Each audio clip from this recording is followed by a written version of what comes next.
Assalamualaikum warahmatullahi wabarakatuh. Perkenalkan, nama saya Rifki Putra Adesandi dari kelas 11 MIPA, akan menjelaskan bab 1 dan bab 2 aswaja. Bab 1 itu berisi ijtihad sebagai istinbat hukum Islam. Menurut bahasa, ijtihad artinya bersungguh-sungguh, sedangkan menurut istilah ijtihad adalah proses penentuan hukum syariat dengan mencurahkan seluruh pikiran dan tenaga secara bersungguh-sungguh. Ijtihad berarti berusaha keras untuk mencapai dan memperoleh sesuatu. Ijtihad adalah pengarahan segala kemampuan untuk mengerjakan sesuatu yang sulit. Dalam istilah fikih, ijtihad berarti berusaha keras untuk mengetahui hukum sesuatu melalui dalil Al-Quran dan Al-Hadis. Sedangkan orang yang melakukan ijtihad disebut mujtahid. Menurut usul fikih, ijtihad identik dengan istinbat. Kata istinbat berasal dari nabat, artinya air yang mula-mula memancur keluar dari sumber yang digali. Dengan demikian, istinbat menurut bahasa artinya mengeluarkan sesuatu dari persembunyiannya. Sedangkan menurut istilah, istinbat artinya menggali hukum syara' yang belum ditegaskan secara langsung oleh Al-Quran dan Al-Sunnah. Berikutnya ada syarat-syarat melakukan ijtihad. Menurut Dr. Yusuf Qaradawi mengemukakan syarat-syarat mujtahid yang sudah disepakati oleh para ulama sebagai berikut. Yang pertama, menguasai ilmu Al-Quran atau ulumul Quran. Yang kedua, menguasai ilmu hadis atau ulumul hadis. Yang ketiga, menguasai bahasa Arab. Yang keempat, mengetahui tema-tema yang sudah diijma'. Yang kelima, menguasai usul fikih. Yang keenam, menguasai sejarah.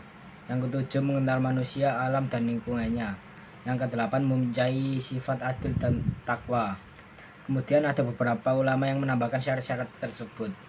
Antara lain yaitu satu, mengetahui ilmu usuluddin. Yang kedua, mengetahui ilmu mantik.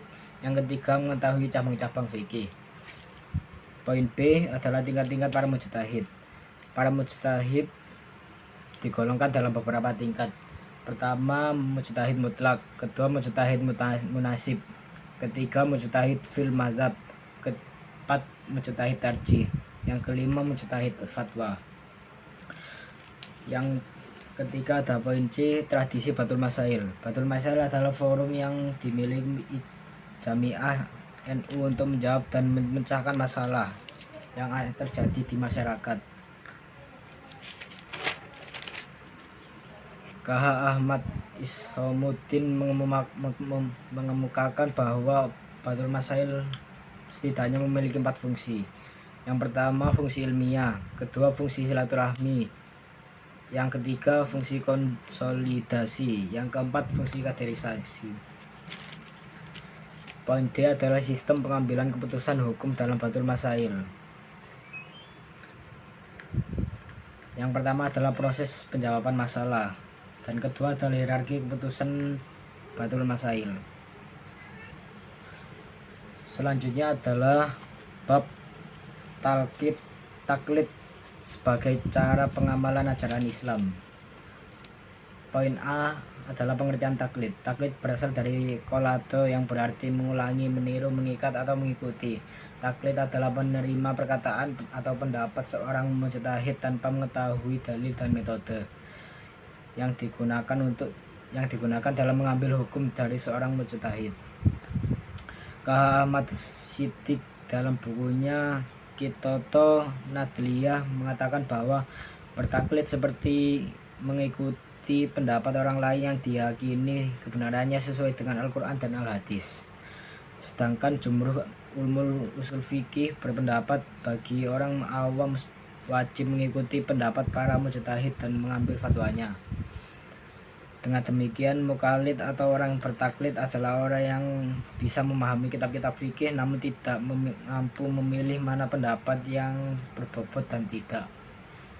Orang bertaklid itu tetap mempunyai dalil, tetapi dalil adalah pendapat atau perkataan guru. Menurut Ahlus Sunnah wal Jamaah, hukum bertaklid ada 2. Yang pertama itu boleh dan kedua tidak boleh.